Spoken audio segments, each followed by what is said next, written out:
G'day there guys, it's your main man Markee, back at it again with r/LegalAdvice. Now if you love this video like I love you, I want you to sit back, relax, chuck a like on the video, prawn on the Barbie, and enjoy the content. Posted by user Stinky Furniture. Titled, Brother's friend wanted a place to store a couple of wardrobes and a bed while he moved back in with his parents until the COVID crisis is over. My house is now packed full with urine stinky furniture. What can I legally do with it? Country, New South Wales, Australia. I get on okay with my brother, and his friend hadn't shown any hint of being an idiot over the last 15 years, so I went along with this. I'll call my brother's friend Doug. My brother phoned me a while back and asked me if I could do a favor for Doug, and he put Doug on. And Doug told me he's got to move back in with his parents because he lacks work like all of us and needs a place to store a couple of wardrobes full of clothes and a bed for about 6 months until things open up again. My brother told Doug I had a spare room with not much in it, which is true, and I was happy to help, so I said sure, bring it over. The spare room is more than big enough for a couple of wardrobes and a bed. Through miscommunications and a shift change at work, I couldn't be there when Doug moved out of his old place and put his stuff in the spare room. So I dropped my spare key to my brother and he supervised Doug. On Friday afternoon, I came back home to a house packed full of what looks like every possession Doug has ever owned, packed into every room of my house, and almost all of it is urine-stained and covered in mouse droppings. A couple of wardrobes full of clothes and a bed has turned into 2 wardrobes full of mouse droppings clothes and boxes, a dozen garbage bags of more clothes, 6 chairs and a kitchen table, a bedside table, a dozen boxes of books, 2 bookcases, boxes of kitchen implements, half a dozen wall hangings and paintings, a house door covered in stickers, a credenza, a single bed and a double bed, in which both of them reek of urine and bloke, 4 small chests of drawers, 3 kitchen cupboards, a pair of card tables, and 2 refrigerators with food in the freezers and plugged into the power, and more bags of bedclothes, electronics, just about everything to fill a regular small house. Everything in the house stinks, and I can't do this. I don't mean it just has a scent on it, it stinks badly. I can taste the stink in my mouth even when I'm out of the house. With the heater on now that it's winter, it's nauseating. I phoned Doug, and he told me he has to come and get this all out. And he can't. He's already 600 kilometers away on his parents' property and has no money left. I told him I'm going to dump the lot if he doesn't come get it, and he told me I'd made a binding verbal agreement with him, and if I damaged anything, he'd come down on me like a ton of bricks with legal action. 10 minutes after getting off the phone with him, his dad phoned and made more threats the same. With what money, guys? With what money? I can't reach any of the shelving in my spare room, I can't use half my couch or my art desk, I can only just reach my own clothing in my bedroom drawers, and I can only use one chair in my kitchen. I've contacted my brother, and he made a stupid shrugging noise and said that he thought that's what I agreed on. What am I legally allowed to do with all this? I agreed to a couple of wardrobes and a bed. I did not agree to a house full of stuff. I want to at least get the worst of it out of the house immediately, but it's been raining and we have a week more rain forecast. I can't afford to put it in storage. I'm slowly draining my savings the last few months as work has been cut back due to COVID. I don't have a garage or shed. I have no undercover place to put any of this. Best I could do was borrow a tarp and wrap up the worst wardrobes and cling wrap the bed, but that's only a minor help as it all smells bad. Oh my god, an MS Paint drawing, yes! I did a house plan drawing. Sorry it's rubbish. On the left is my normal house, TV is the lounge, S spare room, D desk room, B bedroom, and K kitchen. On the right is the same with all of Doug's stuff added in red. We've got quite the artist on our hands here. Edits.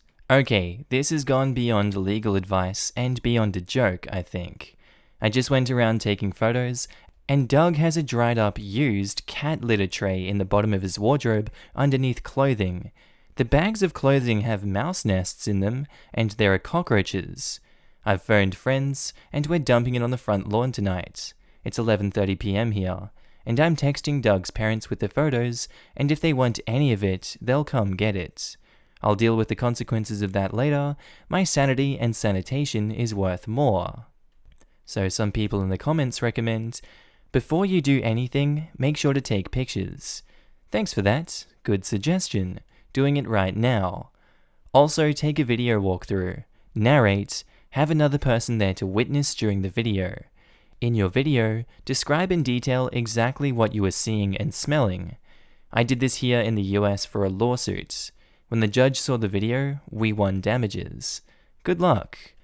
Doug lied and broke the agreement first when he dumped far more than what he claimed he was leaving into your home. Therefore, you have no legal obligation to him, verbal or otherwise. They can make all the legal threats that they want. You never agreed to let him use your entire home as a storage unit, and the fact that this stuff makes your house unlivable should be enough for a judge to say you have done nothing wrong here. I'm an attorney, but in the US. There are several common concepts in contract law that are not met here. First, you must have a meeting of the minds, as in you must both agree to the same thing. Here, you obviously did not. Second, for a K to be valid, you have to receive something in return, called consideration. You are not. Third, you have no determination for how long this was supposed to last. You have to establish that for a K to be valid. Also, his junk has brought vermin and pests into your home. Hell no. If I were you, I would do as you planned, texting the photos, etc., and put in writing that you have no contract, that the personal property is infested, and if it is not picked up in X amount of time, giving the good faith effort of allowing them to retrieve the property, you will consider it abandoned property and dispose of it. Do not use the word return or returning it to him. That could imply you were willing to make the effort to return it to him. This is all on him to retrieve. Damn, dude, I feel bad for you. Please update us. Good luck.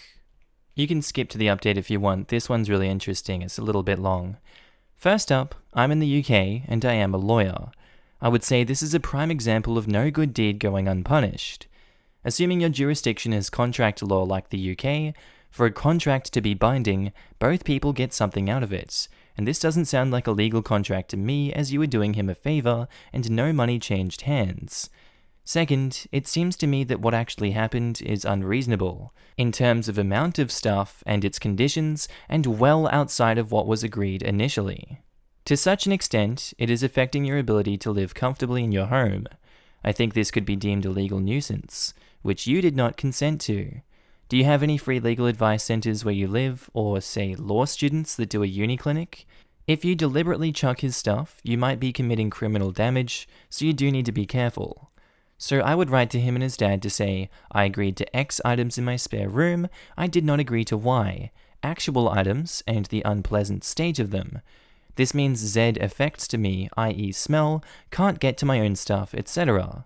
Add photos for effect. I am no longer willing to store these items for free indefinitely, and therefore give notice that you must collect the items from me or arrange alternative storage within X reasonable number of days. If you do not, a daily charge of money will be made. Measure how much space it's taking up and compare it to a storage unit. Failure to collect or pay within X, 28, days will result in items being sold to offset the charges, and any unsold items will be disposed of. He might come to collect or move them, but if he doesn't, you can then get rid of it. Never do anyone a favor like this again without being there to supervise. And OP gives us a reply, saying, I just looked up about contracts here being valid, and consideration counts. I get nothing out of this. I'll take that tentatively, meaning I'm not bound by any verbal contract. I imagine that doesn't mean I'm protected if I put his stuff out in the rain, and it is destroyed all the same. Just that I don't have to keep it here. That's one step ahead. Updates. Brother's friend wanted a place to store a couple of wardrobes and a bed while he moved back with his parents until the COVID crisis is over. My house was packed with stinky furniture and it's all okay now. New South Wales, Australia. It's all solved. On Monday morning, I sent photos of everything disgusting I could, and of Doug's furniture on the lawn to Doug and his dad, telling them it's beyond foul and I wouldn't be keeping any of it inside my house, and I'll dump it this week if I don't come get it. 20 minutes later, I got a call from Doug's mother. She asked if it was so bad, could I send her some evidence, like photos. I told her I'd already sent them to her son and his dad. She yelled out in the background to one of them, she says she did send photos. Then she gets off the phone. Half an hour later, she called me back and said they'd be down to pick up Doug's stuff, and apologized. She asked if his books were okay. Apart from the mouse gnawings and droppings, yeah, I'm not a barbarian. They were outside under the eaves. This morning, they turned up from 600 kilometers away. Doug and his dad wanted to begin packing in their Pandec, but Doug's mum wasn't having any of that. They dumped 90% of it at the tip and came back and just took a few things home. Even the food in the freezer was off. His mum apologized and offered to make me good with cash, but she's already solved enough and I declined. She left it open-ended and said if I needed anything fixed, to call her. I know I didn't follow legal advice, but this was the equivalent of someone asking you to hold onto a small keychain-sized box for half a year, but instead, they sneakily cover you in 50 kilos of feces you're not allowed to wash off until you get a lawyer and fill out all the right paperwork and wait a month. I just couldn't do it. I got lucky. I've had words with my brother and changed the locks to my place too. He'd opened up and let Doug and Doug's mates in, then they left the key behind with him. He didn't know how bad it was either. My brother is an idiot, and Doug is a 32-year-old baby, and hopefully I'm a little wiser. That was one disgusting story, but I'm glad that it ended amicably. Posted by user Darth Rubber Duck.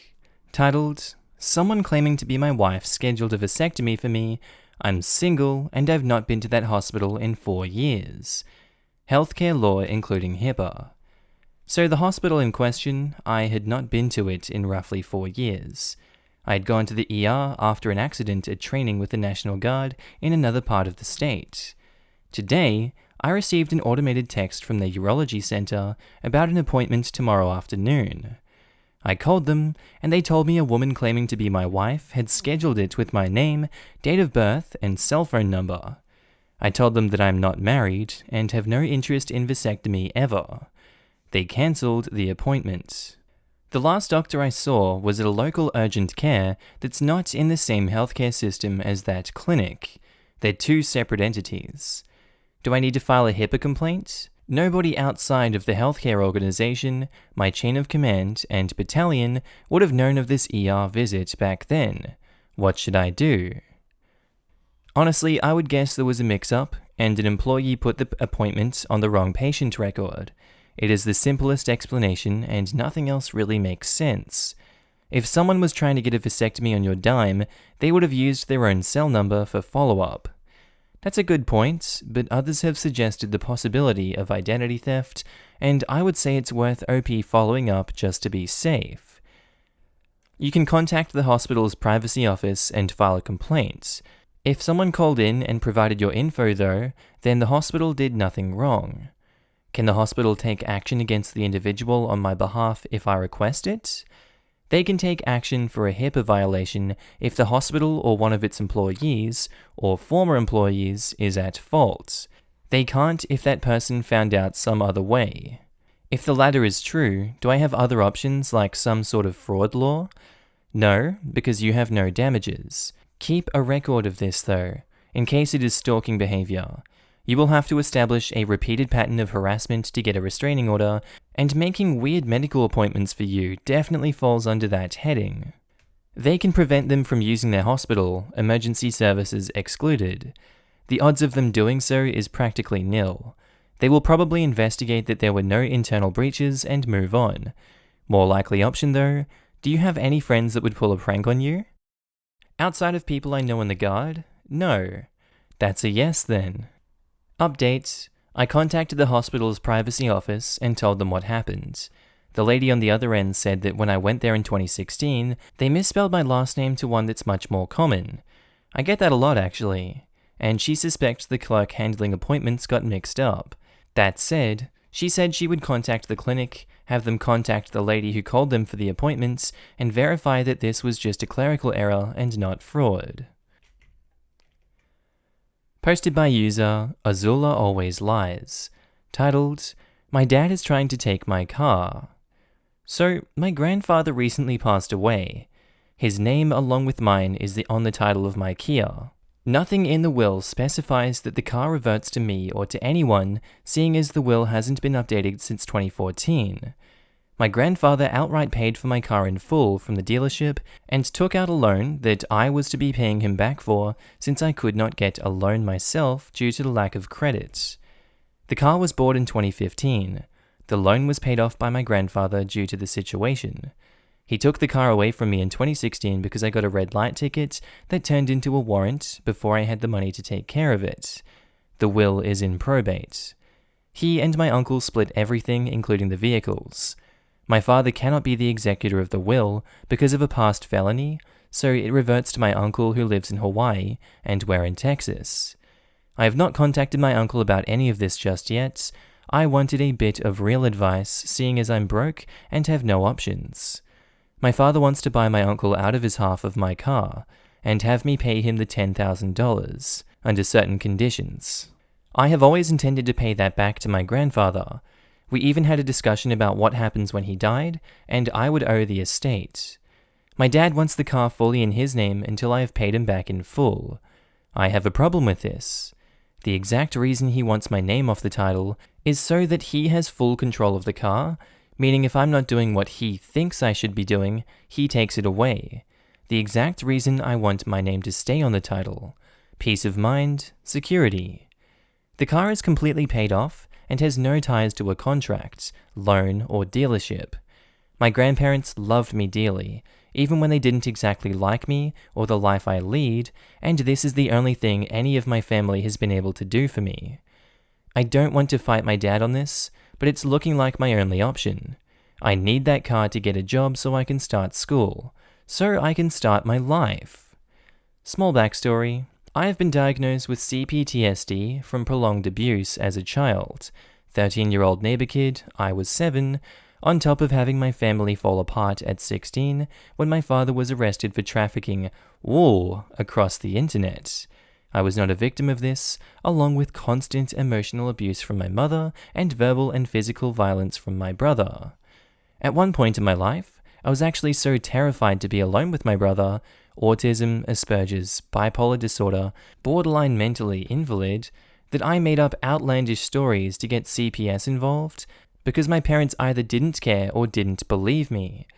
My parents treated my advantage, the situation, and everything that happened afterwards as a burden. Having CPSTD means nothing to them.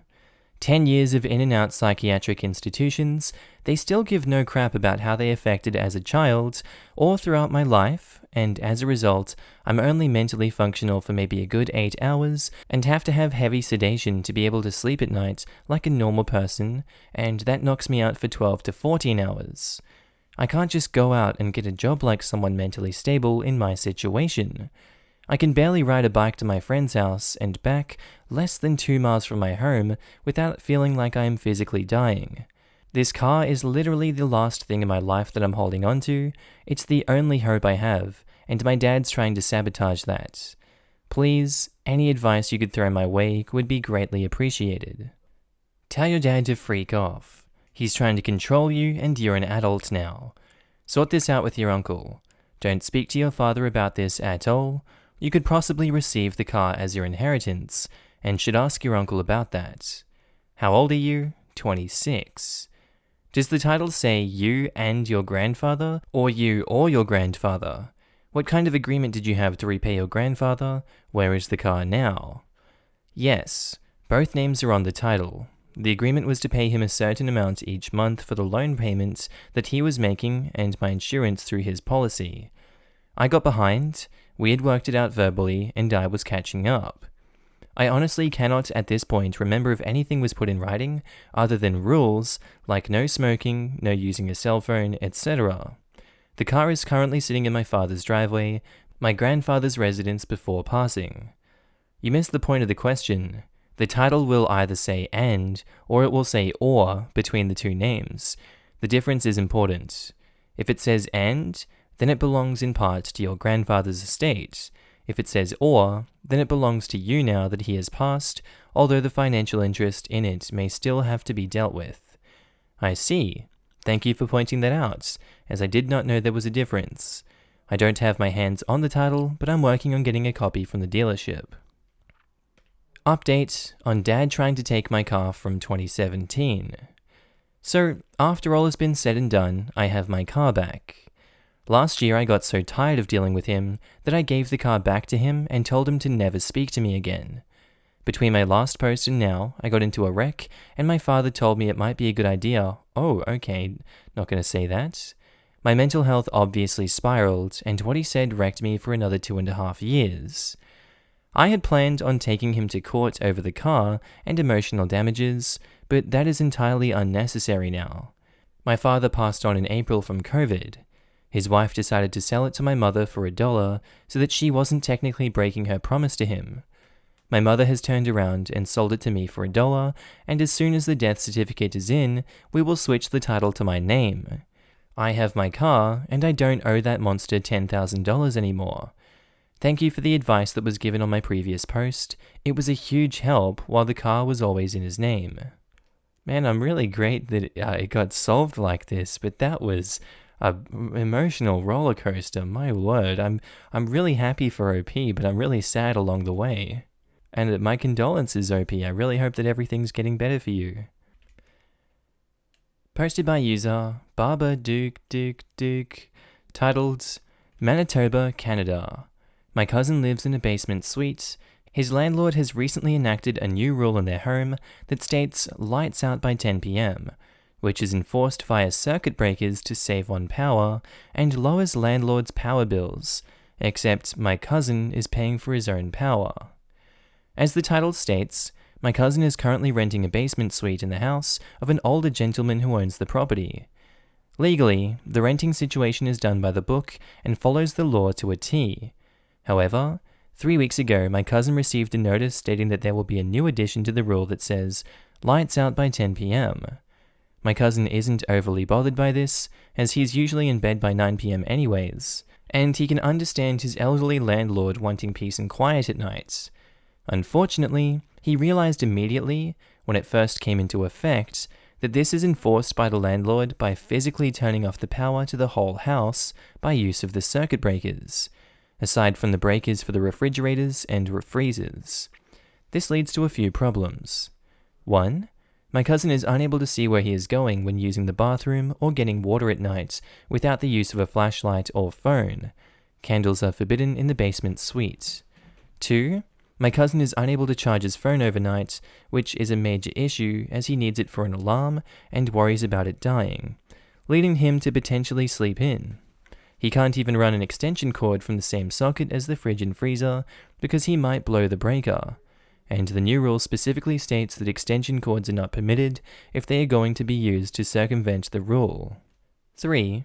The landlord rarely turns on the power at the designated time of 8 a.m., due to him either sleeping in, going to church, or just straight up forgetting. This leads to craps, showers, and shaves in the dark, no bathroom window, and is generally an inconvenience. My cousin pays for his own power, and therefore he should be allowed to use his power as he sees fit. Instead, he has to live with this situation because his landlord wants cheaper bills. We both understand that this is a silly first world problem, but he's tired of feeling like he's living the Amish lifestyle and wants to know if there's any legal recourse he could take to find common ground with his landlord. He isn't looking to sue the poor man. He just wants to use his own power and is willing to make compromises so both of them are happy. If he could just have the breaker for the bathroom lights and the one for his nightstand/phone charger, he would be a happy camper. However, his landlord refuses to budge. Does anyone have any ideas on how to approach this? What kind of lawyer will he need in this situation? Thank you so much for taking the time to read this and offering advice. It is greatly appreciated. Take care. What the landlord is doing is illegal. The landlord cannot interfere with essential services by this gov.mb California rule. I don't believe he can legally insist on lights out by 10 p.m. either. Your cousin should report this as soon as possible to this website. Your cousin should phone the local police or RCMP if you don't have local police. They should be able to get the power back on immediately for him. No lawyer should be needed at all in this situation. Thank you so much for the advice. I'll get these links to him and let him know what steps he can take to fix this. He honestly doesn't want to get the man in trouble because he's apparently a very kind man who was simply lonely after losing his wife to cancer last year and started renting out the basement to help pay the bills and to also have company as he has no family left in the province.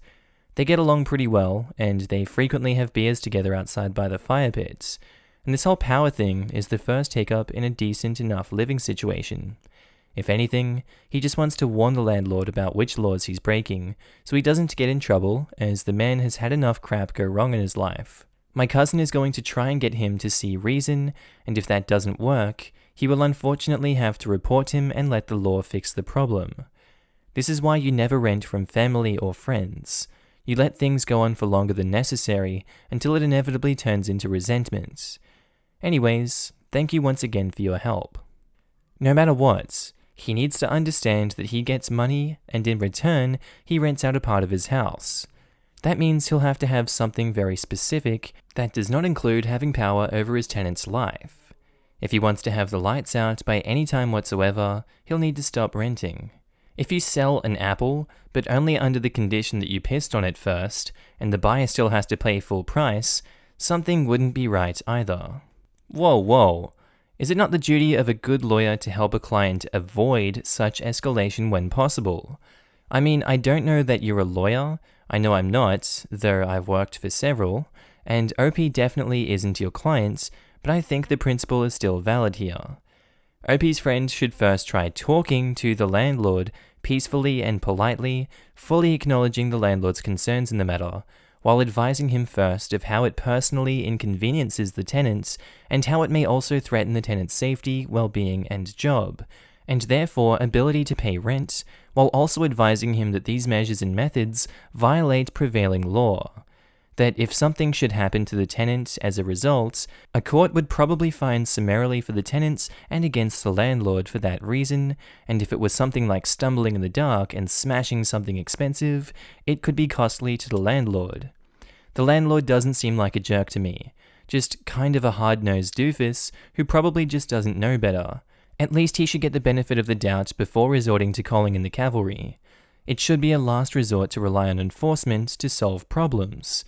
Whenever possible, negotiation should be tried first.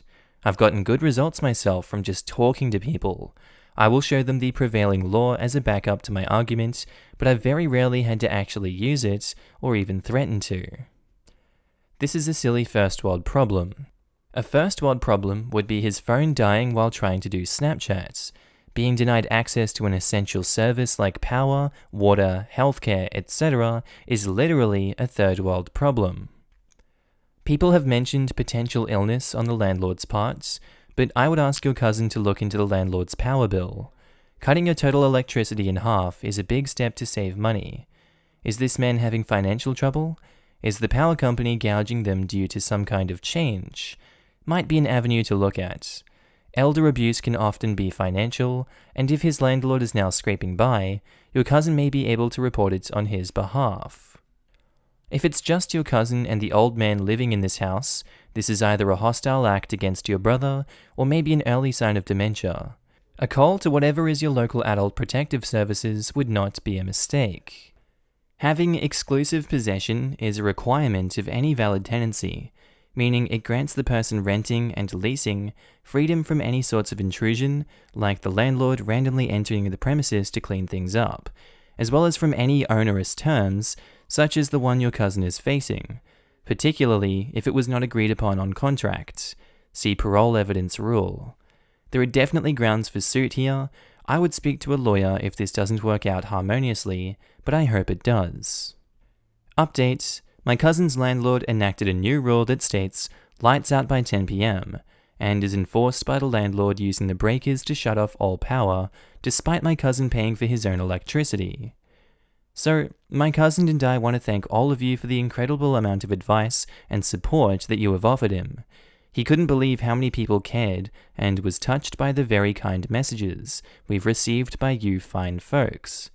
Thank you so much. This situation was resolved rather quickly, so thankfully it's all over. Now for the update. My cousin is moving out this weekend. He spoke to the landlord several times, citing several laws he was breaking, and how my cousin pays for his own power, and therefore he shouldn't have his electricity shut off just because the landlord wants to save a few dollars. Also, one of you messaged me to let me know that breakers aren't meant to be turned on and off frequently, and that he's going to burn out all of his fuses if he continues. The landlord refused to listen and told him he shouldn't believe everything he reads on the internet. My cousin went ahead and printed out many comments from you folks, as well as copies of the laws he was breaking, and he told him that if he doesn't stop, he would get authorities and lawyers involved. Needless to say, the landlord did not like that one bit. After an argument, the landlord stated that my cousin should move out as he didn't trust him anymore? And my cousin was genuinely sad as he liked this man and had considered him a friend before all of this. The landlord said that he will not change his mind no matter how hard my cousin fights it, and that it's best that he just moves out. Anyways, the landlord told him that if he moves out, he will just void the lease and return the rent he has paid up for June, July, and August, as well as the security deposits, all under the condition that he moves out by the end of the month and doesn't get lawyers or anybody else involved. My cousin decided to cut his losses and move on. Luckily, my cousin is a minimalist and has very little to pack and move. He's going to be moving in with his girlfriend, which he is very happy about, and he will not be pursuing anything against the landlord as he got all of his money back, about $3,000, and he doesn't have to deal with James ever again. While my cousin didn't get the outcome he wanted, he still got a pretty good deal. He was planning on living with his girlfriend sometime in the future, so this event just sped things along. My cousin and I honestly feel bad for him, as the man has gone through a lot and has had a pretty rough life. Still, this doesn't excuse his behavior and nonsensical rules. And that's it. Thank you all again for your help and support. It was honestly overwhelming. Take care, you beautiful people. Edit. Since I'm getting nasty messages, I figured I should edit this to let everyone know that I have finally convinced my cousin to report him. He will be reporting the moment he has moved out, which is Saturday. We are also looking to get him help for his declining mental health. Also, my cousin already received every dime owed to him in cash, and received a revised contract stating that the lease was voided as of June 1st, and that no further payments will be required. There you go, folks. Stop insulting my cousin and I. Alright guys, that's all for today's video. I hope you enjoyed this one today. Tell me what you thought of it down in the comments below. If you're not subscribed to the channel, I would love you to subscribe because I love your face and I love seeing you here every single day that you are here in this video. I don't know what else to say today, guys. I hope you enjoyed the content. I do have a second channel that's called Markee 2. Link should be up on the screen somewhere here if you don't have adblock installed. If you don't know where to find the channel, you can go to my main page. Just click on the Markee face and it should be on the right somewhere there, or on channels if you're on phone. Hope you guys have a good one. I'll see you in the next one. Bye.